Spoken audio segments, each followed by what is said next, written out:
Buonasera, benvenuti al TG Sicilia, vediamo insieme le principali notizie. Benzina, accendino e poi il fuoco. Si aggravano le posizioni delle due donne in carcere a Catania con l'accusa di tentato omicidio della giovane ustionata in via Capuana. 2 video in possesso della questura incastrano le 42enni. 11 anni fa la strage di migranti a Lampedusa, in cui morirono 368 persone. Da allora, il 3 ottobre, è la giornata della memoria e dell'accoglienza. Nell'isola delle Pelagie, commemorazioni e ricordi. Silos in piazza per riempire bottiglie e bidoni. È l'ultima trovata per affrontare la carenza idrica ad Agrigento, incredibilmente ancora senza acqua. C'è stato un nuovo sit-in sotto il comune. Il sottosegretario al MIT, Tullio Ferrante, ha effettuato un sopralluogo a Catania per fare il punto dei lavori sul nodo Catania in un incontro al comune con il sindaco e la giunta.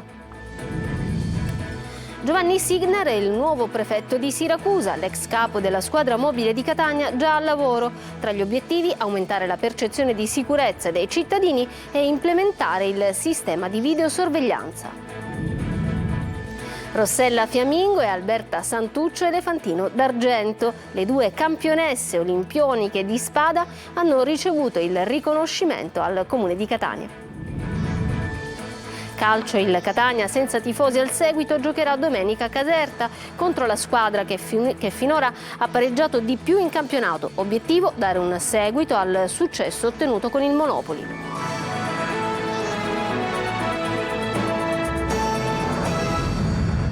Bentrovati. Ustionata a Catania dopo una lite, ricostruita l'aggressione anche grazie a 2 video diffusi dalla polizia. In uno si vedono le donne che si fermano ad un distributore di benzina acquistando la benzina, nell'altro una delle 2 compra un accendino in un tabacchi. Accendino ritrovato poi nella zona dell'aggressione alla ragazza finita ustionata per una lite su un fidanzatino conteso. Adelaide Barbagallo. Ecco come è stato dato fuoco a Giusy Scalogno, la 26enne che è finita suo malgrado al centro di una lite per un fidanzatino conteso tra minorenni. A poche ore dalla diffusione di un video in cui si vede l'acquisto della benzina in un distributore da parte di Agatina Vitanza e Alessandra Rosa Gennamari, le 42enni arrestate dalla polizia con l'accusa di tentato omicidio, spunta un altro video che mostra l'acquisto dell'accendino con cui poi verrà bruciata la giovane donna.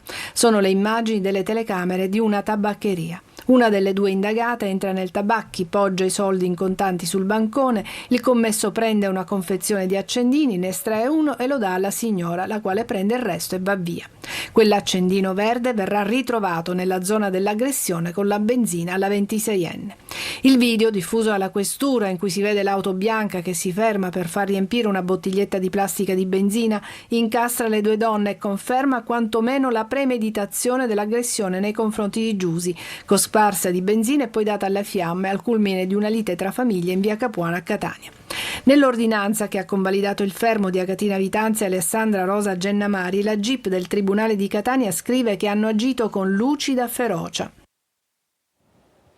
11 anni fa il naufragio di Lampedusa in cui morirono 368 migranti. Da allora, il 3 ottobre, è la giornata della memoria e dell'accoglienza. Nell'isola delle Pelagie, commemorazioni e ricordi. Luca Ciliberti. Osman, Paolos, Pietrus, Concini, Rawa, Robin, Romoda, Salina, Samuel, Samson, Sam.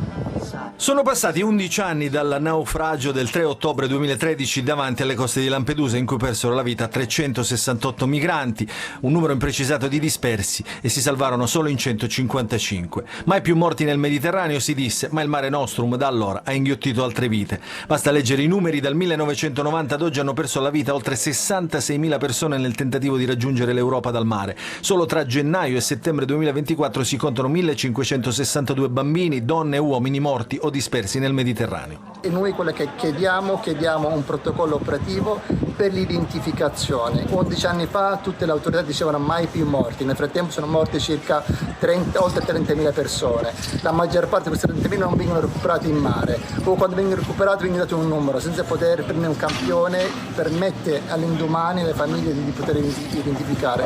Con noi in questi giorni le famiglie, una ragazzina ancora oggi, mi ricordo benissimo, ha 12 anni, è venuto dal Belgio per poter cercare avere un pezzo di carta, quindi a volte è vittima 2 volte, da una parte perché voleva un certificato, andare avanti, avere un passaporto, faceva attività scolastica, dall'altra parte anche avere una tomba per andare a piangere. In occasione del 3 ottobre, data designata come giornata della memoria e dell'accoglienza, il Comitato 3 ottobre organizza 4 giorni di confronti, dibattiti, spettacoli e incontri con gli studenti sul tema dell'immigrazione all'insegna del Protect People Not Borders. All'alba di oggi la veglia di preghiera organizzata dai pescatori che per primi hanno salvato alcuni dei superstiti durante il naufragio. Le immagini di quella tragedia resteranno indelebili su tutte, quella di una lunga fila di bare dentro un hangar del piccolo aeroporto di Lampedusa, ad oggi la più grande tragedia dei migranti che la storia ricordi negli ultimi 100 anni.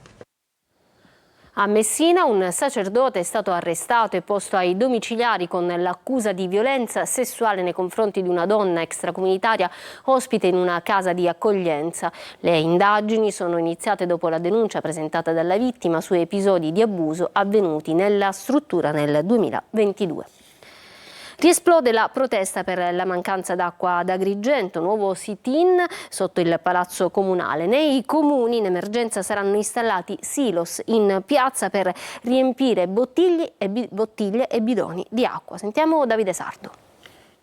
Si riaccende la protesta ad Agrigento in piazza Pirandello per la pesante crisi idrica che va avanti ormai da mesi. Sotto il municipio la mobilitazione civica ha coinvolto le associazioni e comitati di cittadini ormai esasperati alla mancanza d'acqua e da intollerabili turni di erogazione. In alcune zone, a Zingarello per esempio, raggiungono i 30 giorni. All'interno del sit-in, e questo ci tengo a dirlo, degli incontri tematici.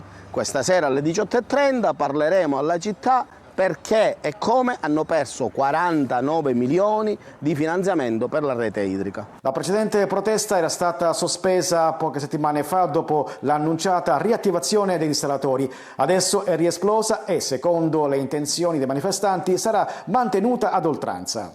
Umiliata la nostra dignità perché non ti sta mancando il pane, ti sta mancando l'acqua.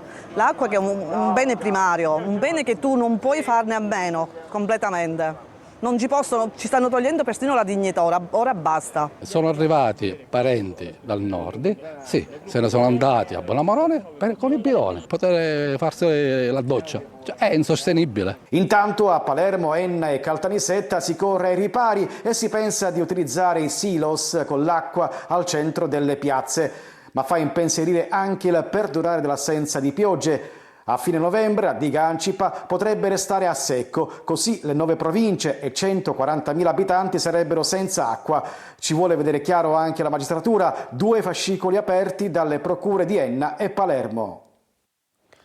Non solo carenza di acqua, gli agricoltori devono combattere anche contro cinghiali e maiali. La fauna selvatica sta mettendo in ginocchio il comparto che chiede l'intervento della regione. Siamo stati in un agrumeto nel Siracusano con Francesco Loi. C'è la siccità, ma gli agricoltori devono fare i conti anche con qualcos'altro, la fauna selvatica. Appena qualche giorno fa vi abbiamo raccontato la storia di un vitivinicoltore di Palermo. Oggi vi portiamo a Francofonte, nel Siracusano. Si è cercato di intervenire pur facendo delle recinzioni, mettendo del filo pure con corrente per, diciamo, come dissuasore, per cercare di allontanare questi maiali selvatici e anche incrociati con i cinghiali che stanno arrecando parecchio danno. Qui ci sono più di 5 ettari di terreno pieni di alberi di agrumi, un'azienda che va bene, ma che ultimamente viene spesso saccheggiata dagli animali. Queste buche le hanno scavate loro. È un problema che riguarda tutta la regione. Voi cosa chiedete? Ma è un problema che già da anni riguarda tutta la regione e logicamente chiediamo uno stato di calamità. Un problema segnalato più volte all'amministrazione comunale, anche alla prefettura, ma nulla è cambiato. Questo è uno dei muri buttati giù da cinghiali e maialini. Qui è anche impossibile fare il diserbo meccanico, vedete l'erba che cresce ovunque perché il terreno è pieno di avvallamenti. Lui è davvero stanco, spera che con questo servizio intervenga qualcuno per bloccare l'avanzata del branco. Il sottosegretario al MIT, Tullio Ferrante, ha effettuato un sopralluogo a Catania per fare il punto dei lavori sul nodo Catania in un incontro al comune con il sindaco e la giunta. Ciri Berti. Il progetto per l'estensione della metropolitana di Catania nel tratto Stesicoro Aeroporto procede secondo le previsioni con il primo lotto dei lavori tra le stazioni Stesicoro e Palestro in fase avanzata. Questi interventi del valore di oltre 77 milioni di euro interamente finanziati sono attualmente in corso e senza criticità e si prevede che saranno ultimati entro aprile 2026. Per la fase 1, ovvero per l'interramento fra le stazioni Aquicella e Bicocca, ovviamente stiamo parlando di un'opera di 530 milioni di euro già interamente finanziata e che vedrà la luce entro il 2027. Altro discorso è la fase 2, ovvero l'interramento della stazione centrale. Rispetto a quello abbiamo già investito 27 milioni di euro di progettazione dell'opera.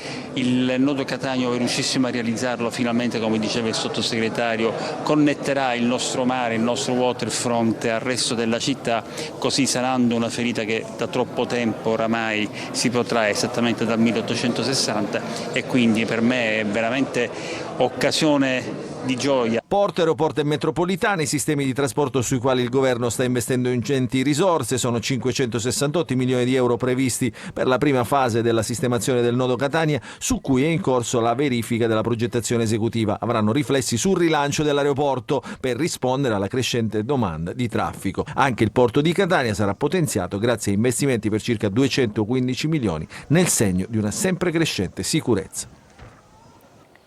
Palermo, il GUP Rosario Di Gioia ha condannato i boss di Porta Nuova Francesco e Massimo Mulè, padre e figlio rispettivamente, a 16 anni e 11 anni e 4 mesi per associazione mafiosa. Le loro sono tra le condanne più pesanti al processo che vede imputati presunti boss e gregari della famiglia mafiosa di Palermo Centro. Il procedimento si celebrava in abbreviato. Bagheria, la finanza scopre 14 operai al lavoro in nero in 4 cantieri edili. I sindacati aumento notevole del lavoro irregolare per mancanza di controlli. Dall'inizio dell'anno le violazioni cresciute del 36%. Marco Gullà. Lavoravano in nero per 4 imprese edili. I finanzieri della compagnia di Bagheria hanno scoperto 14 operai sorpresi a lavorare senza nessun contratto. I militari, prima di entrare nell'area del cantiere, hanno prima svolto attività di osservazione dei cantieri edili sul territorio, poi hanno rilevato come in ognuno dei 4 cantieri nessuno dei 14 operai intenti a lavorare risultava assunto. È emerso dalle banche dati che 4 operai percepivano l'assegno di inclusione, un altro invece fruiva di indennità per la disoccupazione, la cosiddetta NASPI. Per tutte le imprese è stata proposta la sospensione dell'attività imprenditoriale. Gli ultimi controlli dell'Ispettorato del Lavoro ci restituiscono un quadro che noi conosciamo bene. Negli ultimi periodi e negli ultimi mesi, soprattutto a seguito della fine dei cantieri del superbonus, stiamo riscontrando, ahimè, un esponenziale aumento dei lavoratori in nero. Questo proprio perché, soprattutto nei cantieri privati, in assenza di controlli, tutto questo purtroppo avviene con una certa consuetudine. Dall'inizio dell'anno a livello provinciale sono stati effettuati 213 interventi che hanno consentito di individuare 274 lavoratori in nero e di segnalare 117 datori di lavoro con un incremento del 36% rispetto al medesimo periodo dell'anno 2023. Smascherato un giovane prodigio del crimine digitale, un 24enne di Gela che dietro un computer ha messo in ginocchio i sistemi informatici di procure e ministeri. Sentiamo Geritalia. Sembrava un ragazzo qualunque, ma dietro il volto di Carmelo Miano si celava uno dei più temuti hacker d'Italia. Nato a Sciacca e cresciuto a Gela, il 24enne è riuscito con straordinaria abilità a violare i server delle procure di Mezza Italia e del Ministero della Giustizia, accedendo a dati riservati di magistrati e funzionari pubblici. E non era neanche la prima volta che il suo nome faceva tremare le istituzioni. Già a soli 20 anni si era introdotto nei sistemi di Telespazio, azienda leader nella sicurezza delle infrastrutture pubbliche. Le sue incursioni però non si sono fermate ai tribunali. Miano ha bucato i server Edward la Guardia di Finanza, infettato i computer di dipendenti ministeriali con malware e persino consultato documenti riservati della Polizia di Stato. Il tutto coperto da 5 identità digitali diverse e un sistema cifrato che lo rendeva virtualmente invisibile. Una mente brillante al servizio di attività criminali che avrebbe raccolto informazioni sulla criminalità organizzata mentre sembrava non interessarsi al terrorismo. Ma il giovane hacker, nonostante la sua astuzia, era da tempo nel mirino della Procura Antimafia di Napoli. Un'indagine accurata che ha coinvolto anche altri 3 indagati ha portato al suo arresto, tra i complici anche un poliziotto che avrebbe aiutato Miano nelle sue azioni. Quando i magistrati si sono accorti delle sue capacità, hanno abbandonato persino l'uso di mail istituzionali e WhatsApp per evitare ulteriori intrusioni. Oltre ai danni causati, il giovane aveva accumulato un vero e proprio tesoro digitale, 3 milioni di euro in bitcoin ora sequestrati dalle autorità. Miano, che avrebbe compiuto 24 anni il prossimo 27 ottobre, probabilmente passerà il suo compleanno in carcere. Per catturarlo le autorità hanno preferito non caricare l'ordinanza di arresto nei sistemi informatici, trasferendola a mano, un'ulteriore precauzione per timore di nuovi attacchi digitali. Siracusa ha un nuovo prefetto, Giovanni Signer, 62 anni, che torna nella sua Sicilia dopo aver guidato la questura di Bari. Tra le priorità, aumentare la percezione di sicurezza dei cittadini. Sentiamo Francesco Loi. Ha tanta voglia di fare il nuovo prefetto di Siracusa. Giovanni Signer, 62 anni, prende il posto di Raffaela Moscarella, trasferita a Benevento. Arriva dalla questura di Bari, che ha guidato dal 2022. Ma la Sicilia la conosce bene. Originario di Caltanissetta, tra gli incarichi ha diretto anche la squadra mobile di Catania. Quali saranno le priorità della sua agenda? Sicuramente la prima, quello che riguarda le questioni ambientali e l'immigrazione, sicuramente le prime, e subito a seguire la tutela dei soggetti deboli, la dispersione scolastica, il problema della violenza di genere. In città da poche ore è già al lavoro per conoscere al meglio le realtà della provincia.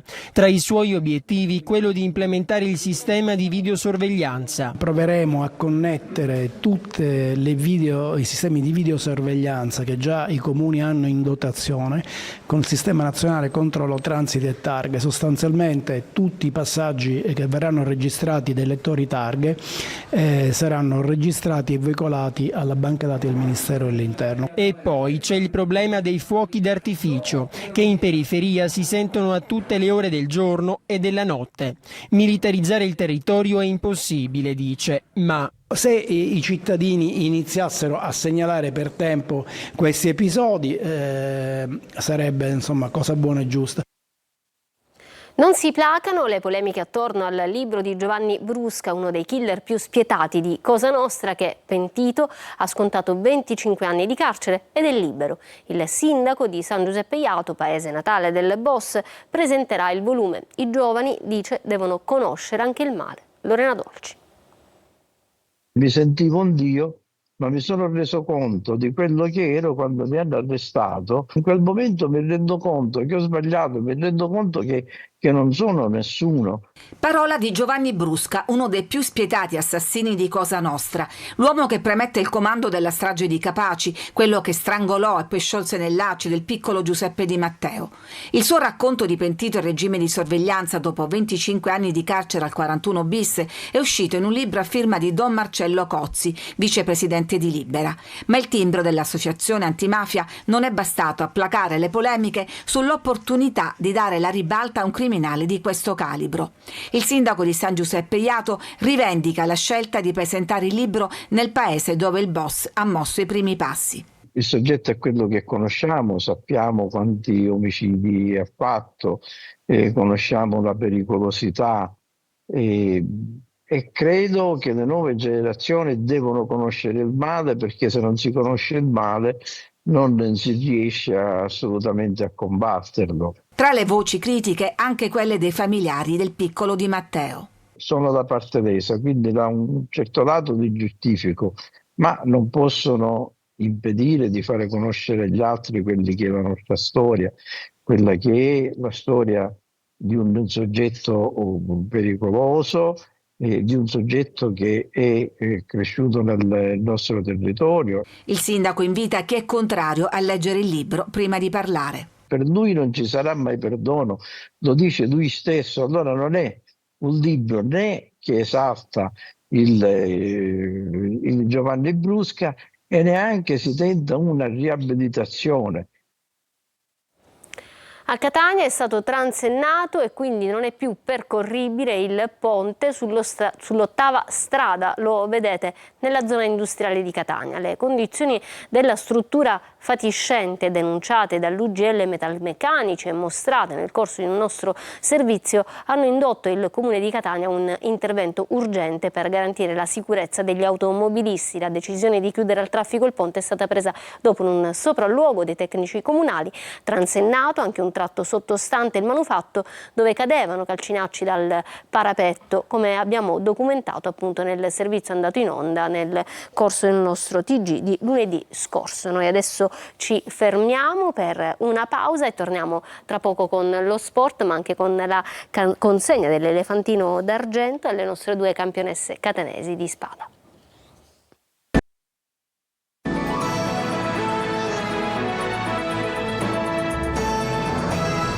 Ritorniamo in studio con lo sport, Fiammingo e Santuccio, Elefantino d'argento. Il sindaco di Catania Enrico Trantino e l'assessore allo sport Sergio Parisi, alla presenza del presidente del CONI Sicilia Sergio D'Antoni, hanno consegnato l'Elefantino d'argento alle campionesse olimpioniche della spada di Parigi 2024. Le catanesi Rossella Fiammingo e Alberta Santuccio, che avete appena visto nelle immagini. Alla cerimonia hanno partecipato anche alcune atlete del CUS che si sono distinte a livello nazionale e regionale nella scherma. Adesso andiamo al calcio. Il Palermo riaccende i motori in vista del match di domenica al Barbera contro la Salernitana. Pieno di entusiasmo in casa rosanero dopo la vittoria contro il Südtirol. Marco Gulla.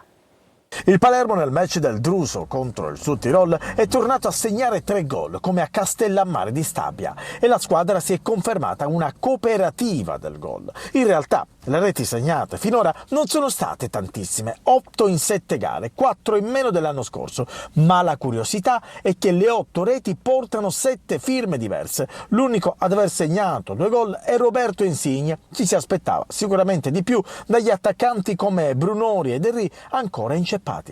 Ieri è ripresa la preparazione in vista del match di domenica al Barbera contro la Salernitana, un derby del sud. Rosanero che studiano tattiche e strategie con un occhio alla situazione infortuni. Pierozzi rimane ancora in dubbio, il difensore che condivide la fascia con Lund non era stato convocato per la gara contro il Südtirol per un affaticamento muscolare e potrebbe risultare indisponibile anche per il match contro la Salernitana, suo ex club. Dionisi per il resto dovrebbe cambiare poco rispetto alla gara di lunedì scorso. In avanti Insigne però in vantaggio sull'Eduaron, ancora titolare invece Henry. Il Catania domenica è impegnato a Caserta e i rossazzurri provano a dar seguito alla vittoria con il Monopoli contro una squadra che ha il record di pareggi in campionato. Marco Carli. La regina dei pareggi, la Casertana, ben 5 segni X in 7 partite contro il Catania che tenterà di dare un seguito all'importante successo con il Monopoli. 2 squadre, i campani di Iori e i rossazzurri di Toscano, i cui numeri di questa fase di stagione sono simili. I gol fatti, 7 per entrambe, una propensione a fraseggiare più che a lanciare lungo, con i campani più indirizzati verso il dribbling e il Catania pronto a premiare gli inserimenti. La differenza sta di certo nei punti, 12 per la squadra etnea e 8 per i campani che però non perdono dalla seconda giornata in casa con la Juve. Ma il Catania si concentra su se stesso, confida di rivedere Gherardi e di limitare con le qualità di Di Gennaro e della difesa le incursioni alle spalle dell'ultima linea che qualche grattacapo hanno creato fino ad ora. Vedi gol subiti di Giuliano o qualche pericolo con il Monopoli. Un Catania che fino a questo momento ha dimostrato una componente inequivocabile. Contro squadre rodate e in alto in classifica, gli etnei hanno spesso giocato complessivamente bene, facendo capire che il futuro può essere ancora migliore. Toscano dovrà improvvisare qualcosa ancora a centrocampo, ma il Jolly Quaini si candida. A Caserta niente tifosi del Catania residenti nella provincia etnea, mentre il tecnico della Casertana chiama all'appello i sostenitori dei campani. Spero che col Catania ci spingano ancora ulteriormente, perché sono una partita bella da giocare contro una squadra che è costruita per vincere. Noi andremo in campo e daremo battaglia anche la prossima. Bene, per stasera è tutto, io vi lascio alla programmazione di Antenna Sicilia, grazie per essere stati con noi e buon proseguimento di serata. Arrivederci.